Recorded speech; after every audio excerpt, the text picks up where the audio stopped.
तर आपल्या समोर एका पेशंटची प्रतिक्रिया आलेली आहे, ती पाहूयात. नमस्कार, मी संदीप देशमुख. आज मला पायचा खूप प्रमाणात त्रास होत होता, परंतु नेहमी एखाद्या आजारावरती चांगला डॉक्टर आणि चांगला सल्ला असणाऱ्याच माणसाकडे जायचं. तर मी ठाण्याला वेदांत हॉस्पिटल डॉक्टर उदमले सरांचं आहे. तिथे मी मागील 1.5 वर्षापूर्वी माझं ऑपरेशन केलेलं, पण आज मी त्यांच्या समोर त्यांना सांगण्यासाठी का जो माझं ऑपरेशन झालं ते चांगल्या प्रकारे ट्रीट झालेलं आहे आणि मी माझ्या अनुभवाने इथे मी कमीत कमी 4 ते 5 पेशंट पाठवलेले आहेत. मला असं भरपूर जणांनी सांगितलं का ऑपरेशन केल्यानंतर 1-2 महिने बसून राहायला लागेल, पण डॉक्टरांनी मी फर्स्ट चेकिंगला आल्यानंतर त्याच दिवशी डॉक्टरांनी माझं ऑपरेशन केल्यानंतर मी स्वतः 4 व्हीलर चालवत कर्जतपर्यंत बसून गेलेलो आहे.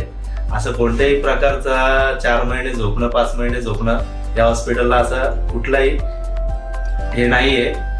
तुम्ही चांगल्या डॉक्टरचा सल्ला घ्या. ज्यांना कोणाला त्रास होत असेल तर माझं तर चांगल्याप्रमाणे सजेस्ट आहे की तुम्ही ठाण्याला डॉक्टरांना व्हिजिट द्या. मूळव्याध नक्की कुठल्या प्रकारचा आजार आहे ते तिथे गेल्यानंतर कळतं. नॉर्मल त्रास झाला तर इतर डॉक्टर फक्त मूळव्याधच आहे हे सांगतात, परंतु मूळव्याधाचं निदान या हॉस्पिटलला लागतं. तुम्ही नक्की या हॉस्पिटलला व्हिजिट द्या. डॉक्टर उदमले सरांचा चांगला सल्ला घ्या.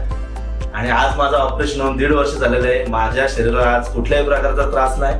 माझी बॉडी मी मेंटेन केलेली आहे आणि मुळात मी अर्ध्या तासानंतर इथून 4 व्हीलर स्वतः चालवत घेऊन गेलेलो आहे. हा माझा चांगल्या प्रकारे अनुभव आहे. आज पण मी माझ्या काकांना इथे घेऊन आलेलो आहे. तर ज्यांना कोणाला त्रास असेल न लाजता या हॉस्पिटलला या. तुमची ट्रीटमेंट चांगल्या प्रकारे होणार.